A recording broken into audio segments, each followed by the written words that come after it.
Hola, soy Pepe Pérez Rivera. Bienvenidos y bienvenidas a este espacio a Hombros de Gigantes. Desde aquí intentaremos abrir una ventana hacia la física y la química de secundaria. Si la propuesta te parece interesante, ánimo y vamos al lío.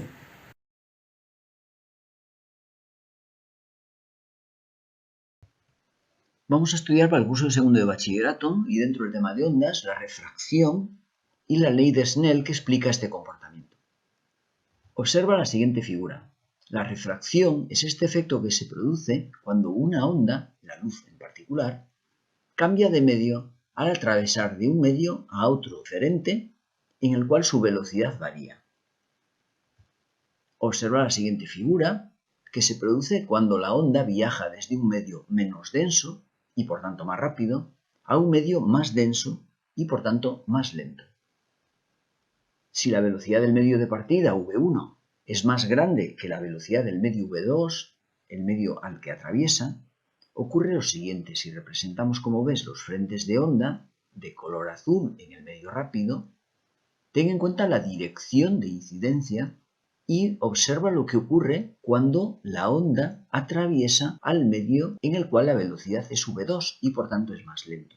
Observa cómo cambia de dirección. Si el paso se produce desde un medio más lento a otro más rápido, la figura ahora sería la siguiente. Observa que ahora v1 es más pequeño que v2.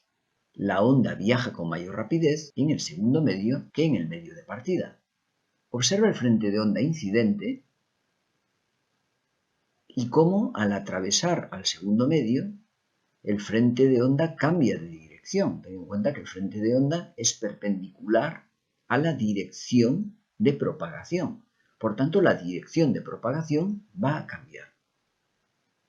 Para explicar el comportamiento, vamos a definir un rayo como una línea imaginaria que tiene la dirección del movimiento de la onda y que es perpendicular al frente de onda. Supongamos que nuestra onda viaja con mayor velocidad v1 desde el medio inicial de partida hacia el medio v2 en el cual es más lenta. Con lo cual tendríamos dos rayos que definirían en un determinado momento un frente de onda AB, ten en cuenta que AB es perpendicular a los rayos incidentes, y observa que el rayo inferior toca la superficie de separación de ambos medios, de manera que el rayo inferior, a partir de este punto, viajará por un medio más lento, mientras que el rayo superior todavía viaja por el medio más rápido y lo hace en línea recta. Dibujamos la normal. Ten en cuenta que la normal es una recta normal perpendicular. Recuerda el término normal como frecuente, habitual, haciendo referencia a un concepto de frecuencia. El término normal como norma. Nos referimos frecuentemente a condiciones normales de presión y temperatura de un gas. O el término normal cuando hace referencia a perpendicular. En este caso, el término normal hace precisamente referencia a esta idea, perpendicular normal a la superficie de separación. El ángulo de incidencia lo definimos como el ángulo que forma el rayo con la normal. Observa entonces que si la trayectoria fuese recta, en un determinado tiempo recorrería una distancia v1 por t y supuestamente la trayectoria sería rectilínea. Pero tengamos en cuenta que v2 es más lento. Observa cómo la circunferencia trazada tiene radio v1t, es decir, la distancia que recorre el rayo superior desde B hasta D, mientras que en ese mismo tiempo el rayo inferior recorre una distancia más pequeña. Esto supone que el frente de onda debe ser perpendicular al rayo refractado, que es el rayo que atraviesa al nuevo medio y cambia de dirección, y por tanto el nuevo frente de onda debe ser el segmento CD. Con lo cual, a partir de este punto, el rayo refractado continuará en línea recta después de haber recorrido ese segmento que está pintado en verde, V2T, y continuará, como hemos dicho, en línea recta. Observa que en la figura hemos generado dos triángulos rectángulos. El triángulo ABD, ten en cuenta que el ángulo recto lo tenemos en este punto porque hablamos del frente de onda como perpendicular al rayo incidente. El segundo triángulo es A, C, D. Y de nuevo, aquí tenemos el ángulo recto porque, de nuevo y una vez más, el frente de onda es perpendicular al rayo refractado.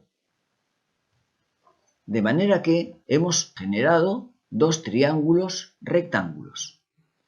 Observa que el ángulo que forma el rayo refractado con la normal es R.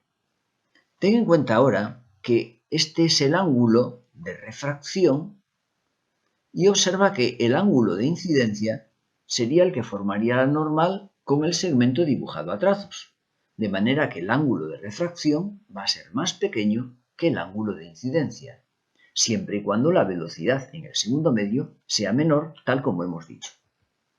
De manera que aquí tenemos los triángulos. Es importante ver a continuación cómo las dos rectas señaladas por un asterisco son perpendiculares entre sí.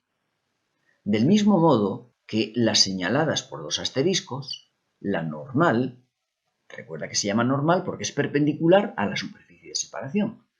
De manera que si las rectas que están señaladas con uno y dos asteriscos forman el ángulo I, las señaladas con uno y dos asteriscos que son perpendiculares a las primeras deberán formar también el mismo ángulo I. De manera que este ángulo es el ángulo de incidencia. En nuestra figura será este. Veamos a continuación el triángulo inferior. En el triángulo inferior, de modo semejante, observa cómo el rayo refractado es perpendicular a su frente de onda y por tanto al segmento CD. Por otra parte, la normal es perpendicular a la superficie de separación. De manera que si las rectas señaladas con uno y dos asteriscos forman el ángulo de refracción, las señaladas con uno y dos asteriscos perpendiculares a las primeras formarán también el mismo ángulo de refracción. Por tanto, este es el ángulo de refracción. En nuestra figura será este. A continuación, trabajando sobre esos dos triángulos, vamos a plantear cuál es el seno del ángulo de incidencia y el seno del ángulo de refracción. No olvidemos que BD, es decir, esta longitud, era la que recorría el rayo incidente en un tiempo t. En ese mismo tiempo t, el rayo refractado recorría la longitud AC, es decir, esta. Con lo cual, el segmento AC será la velocidad v2 por el mismo tiempo t que aparecía en la ecuación correspondiente a la longitud que recorre el rayo incidente. A continuación busquemos, por tanto, quién es el seno de I, el seno del ángulo de incidencia. En nuestro triángulo representado en color azul, el seno será la magnitud del cateto opuesto, tal como hemos dicho, BD es V1 por T, con lo cual el seno será V1 por T, cateto opuesto, dividido hipotenusa AD. En el caso del seno del ángulo de refracción, y nos vamos ahora a la figura correspondiente al triángulo verde, el cateto opuesto es AC. Pero AC hemos dicho que es la longitud que recorre el rayo refractado, es decir, V2T. Con lo cual dividimos el cateto opuesto entre la hipotenusa, que es AD. V2T dividido AD. Si a continuación retomamos estas dos expresiones y dividimos el seno del ángulo de incidencia entre el seno del ángulo de refracción, observa que tendríamos este término dividido este. Pero T y T lo podemos simplificar, al igual que AD y AD. De manera que seno de I partido seno de R sería V1 partido V2. A continuación agrupemos los términos que hacen referencia al rayo incidente, es decir, seno de I y V1, al lado izquierdo, y los que hacen referencia al rayo refractado, es decir, seno de R y V2, al lado derecho. Esto originaría esta expresión. Y a continuación multiplicaremos ambos términos por C, por la velocidad de la luz en el vacío. Y de este modo definimos el cociente C partido V como el índice de refracción del medio. C partido V. Probablemente te llame la atención porque en otras circunstancias dividimos la magnitud entre un término de referencia. Por ejemplo, en la constante dieléctrica definimos epsilon partido la epsilon del vacío y a eso le llamamos la constante relativa. En este caso, tomamos la velocidad de la luz en el vacío, que es constante, y la dividimos entre la velocidad de la luz en el medio de trabajo. C partido V.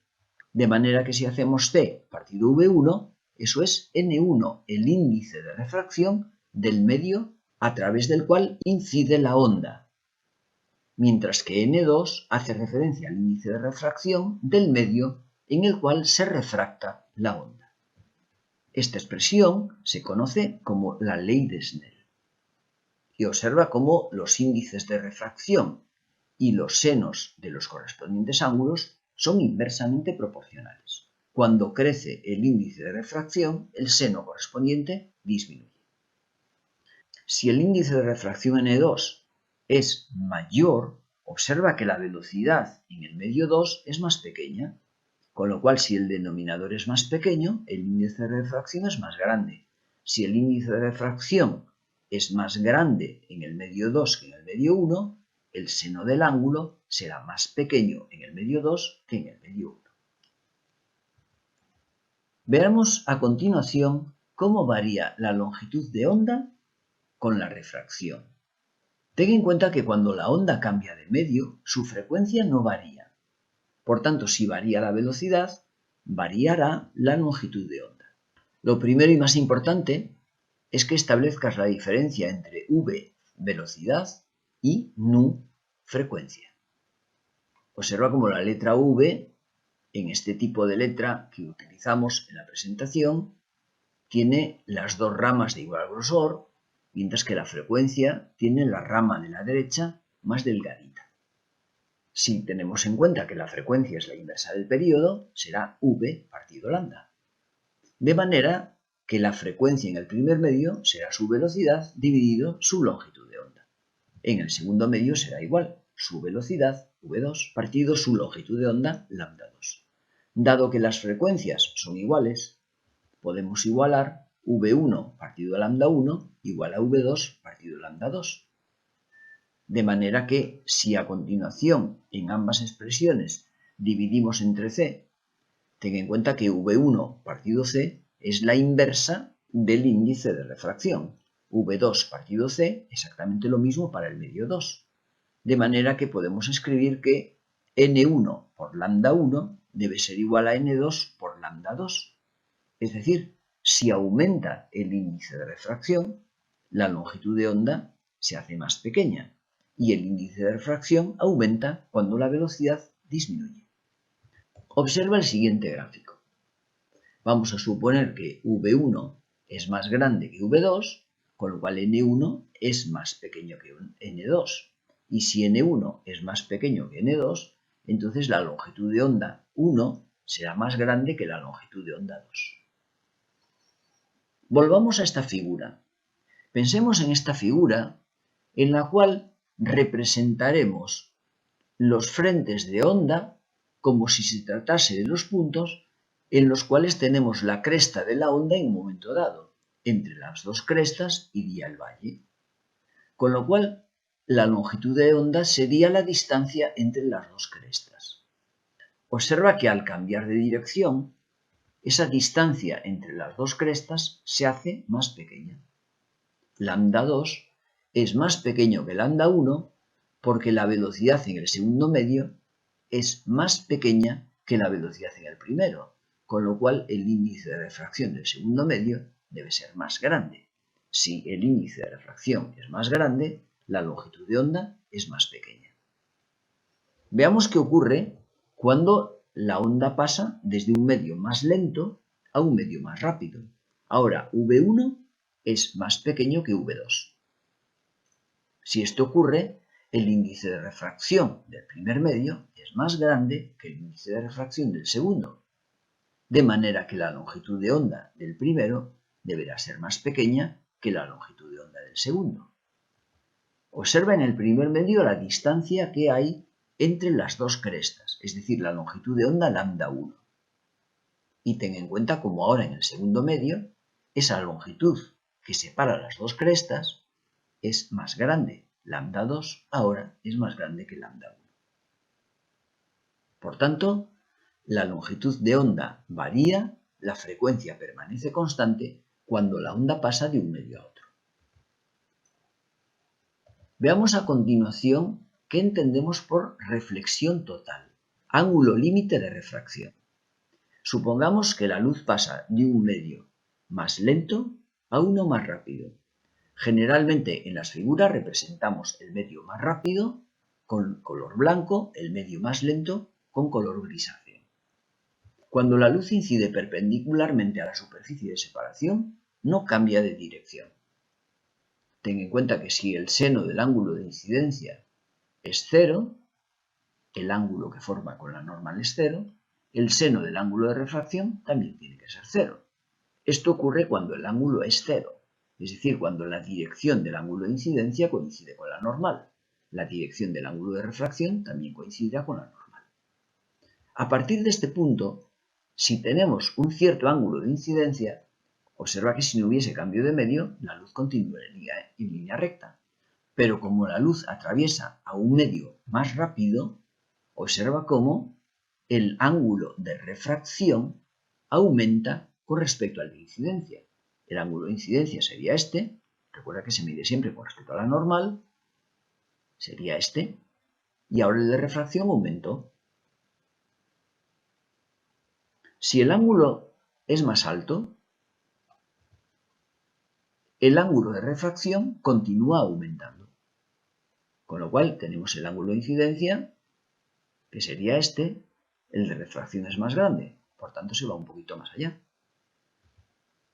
Aumentemos todavía más el ángulo de incidencia. El de refracción será, por tanto, mayor, como siempre, que el ángulo de incidencia.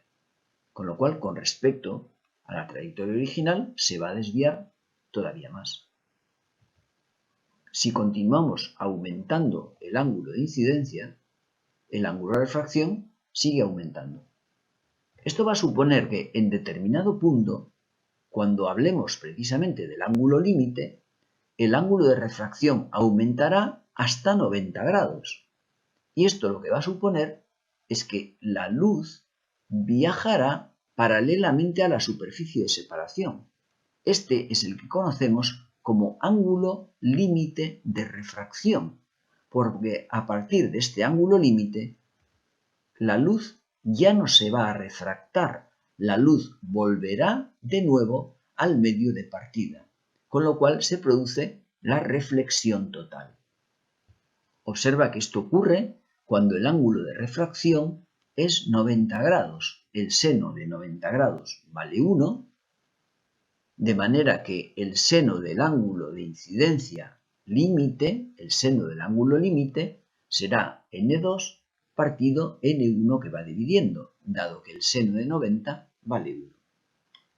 Observa los ángulos límites de refracción dependiendo de los medios de trabajo.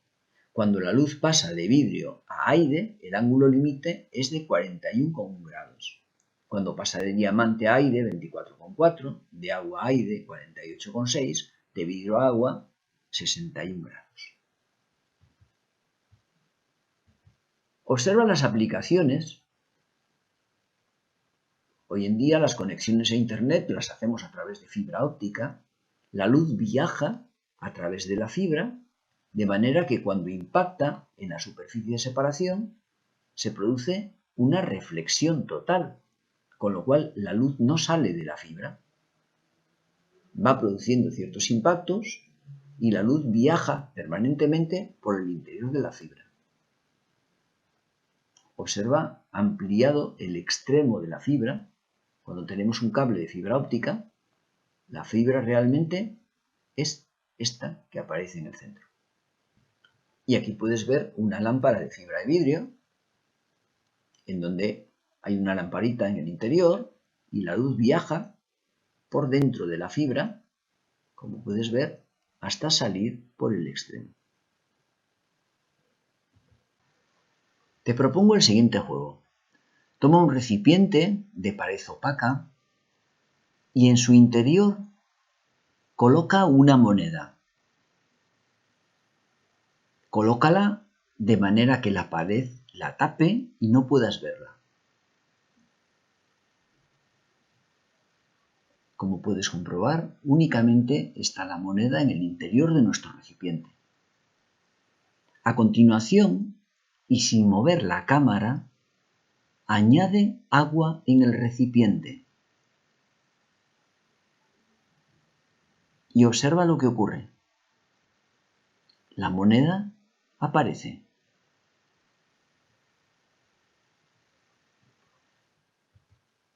Y es todo en esta ocasión. Si te pareció interesante la propuesta, nos vemos caminando entre la ciencia como siempre, subidos a hombros de gigantes.